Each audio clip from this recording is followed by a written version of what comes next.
Ku mwanya wa munani tuhafite Airbus Beluga XL. Iyi ni indege isa naho wagira ngo ni ikiremwa cyaturutse mu yindi si kubera ishusho yayo ndetse n'ubunini bwayo. Ipima metero 63 z'ubutambike na 18 z'uburebure. Mu yandi magambo uburebure bwayo bungana na etage ifite amagorofa 6. Iyi ndege y'akataraboneka yakorewe kugira ngo ikore umurimo udashobora gukorwa n'izindi ndege izo ari zo zose, aho yakorewe gutwara ibice by'izindi ndege birimo amababa yazo, imyanya y'abagenzi ndetse na za kajugujugu. Uyu munsi rero tugiye kubereka indege 10 za mbere nini ku isi zigeze zabaho mu mateka y'isi. Ku mwanya wa 10 tuhafite indege yitwa Ilyushin Il-76.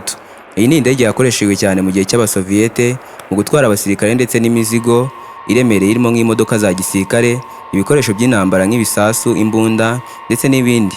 Iyi ndege ifite amababa areshya na metero 50, ikaba kandi ifite ubushobozi bwo gutwara ibintu bipima toni hafi 40. Ku mwanya wa 9 tuhafite indege yitwa Boeing 777-9. Iyi ni indege itwara abagenzi yo muri Leta Zunze Ubumwe za Amerika, ikaba ari nayo ndege ya mbere ndende ku isi mu ndege zose zigira moteri ebyiri zo muri buriya bwoko bw'iza Rwandair.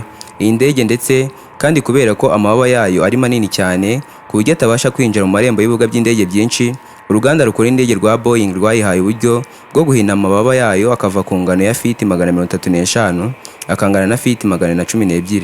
Ku mwanya wa 7 duhafite iyo bita Dream Lifter. Indege ya Dream Lifter iri mu bwoko bwa Airbus kuko nayo itwara ibice binini by'indege nk'amababa yazo, imibiri yazo ndetse na moteri z'indege, gusa yo ikaba nanone nini kuri Beluga kuko ifite uburebure bwa metero 71 n'amababa afite ubugari bwa metero 64. Ubu tuvugana mu isi yose hari Dream Lifter enye gusa. Ikintu kitandukana n'izindi ndege zitwara imizigo nuko yifunguka inyuma akaba ari naho bapakira imizigo itwara. Ku mwanya wa 6 bafite indege yitwa Antonov 124. Iyi ni indege nini cyane yo muri Ukraine yagenewe gutwara imizigo irimo amato y'intambara, ibifaru ndetse na za kajugujugu. Antonov kandi nayo yubatswe mu gihe cy'Abasoviyete, ikaba ifite uburebure bwa metero 69 n'ubugari bw'amababa bwa metero 73. Muri rusange Antonov ifite ingano ingana n'ikibuga cy'umupira w'amaguru. Ku mwanya wa 5 tuhafite indege bita Lockheed S-5M Super Galaxy. Iyi ni imwe mu ndege nini za gisirikare zakozwe na Amerika, ikaba ari nayo ndege ya mbere nini mu gisirikare cya Leta Zunze Ubumwe za Amerika cyo mu kirere kizwi nka US Air Force. Super Galaxy ifite uburebure bungana na metero 68. Umwihariko wayo nuko ifunguka imbere ku zuru n'inyuma mu mugongo mu gihe igiye gupakirwamo ibintu. Iyi ndege nayo itwara ibikoresho bikomeye bya gisirikare nk'ibifaru, kajugujugu ndetse n'abasirikare bajyana mu ntera ndende. Ku mwanya wa 4 tuhafite Boeing 747-8 Intercontinental.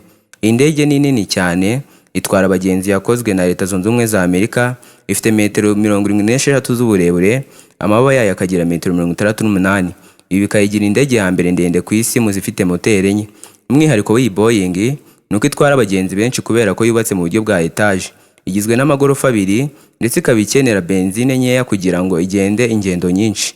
Ibi nabyo byatumye igisirikare cya Leta Zunze Ubumwe za Amerika cyo mu kirere US Air Force gihitamo iyi ndege kugira ngo ariyo izaba itwara Perezida Donald Trump mu minsi iri imbere igasimbura yari isanzweho Air Force One. Ku mwanya wa 3 tuhafite indege yitwa Airbus A380-800.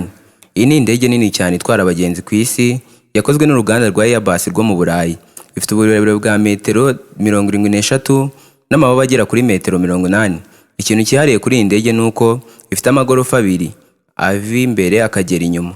Ishobora gutwara abantu barenga 800 mu gihe izisanzwe zitwara abantu bari hagati ya 500 na 600.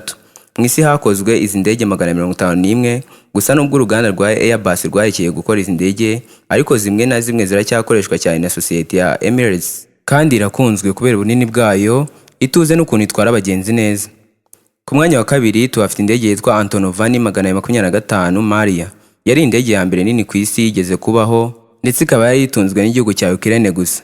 Iki gihugu cyari gifite iyi ndege ifite uburebure bwa metero 84 n'amababa agera kuri metero 88. Ikintu cyari cyihariye kuri iyi ndege nuko yashoboraga gutwara imodoka nyinshi, amakamyo ndetse n'ibindi bice by'indege birimo nk'amababa yazo, imibiri yazo n'izindi ndege zigiye zitandukanye. Iyi ndege yari ifite moteri 6 gusa, ariko igiteye agahinda cyane nuko iyi ndege yangikiye mu ntambara ihuza Ukraine n'Uburusiya mu mwaka wa 2022 irashweho ibisasu n'Abarusi. Ku mwanya wa mbere turafite indege yitwa Stratolaunch. Niyo ndege ifite amababa magari kurusha izindi zose zo ku isi ndetse ikaba ari nayo ndege ya mbere nini ku isi muri rusange. Amababa y'iyi ndege afite metero zigera ku 117. Muri make iyi ndege iciye hejuru ya Stade Amahoro i Remera yose yahita igwirwa n'umwijima uturutse ku gicucu cyayo. Stratolaunch ifite moteri 6 ndetse urebye neza ubona ko igizwe n'indege ebyiri zifatanyije. Aho n'ubundi bituma itwarwa n'abapilote 4. Yakorewe gutwara roketi mu kirere maze yagerayo ikazirasa zikajya mu isanzure. Ibi bituma byorohera abantu biga isanzure bo mu gihugu cya Amerika, ndetse ubu tuvugana mu isi yose hariho indege imwe gusa ya Stratolaunch. Mbese wowe muri izi ndege zose tumaze kureba haruguru ni iyihe yagutangaje? Tubwire muri comment.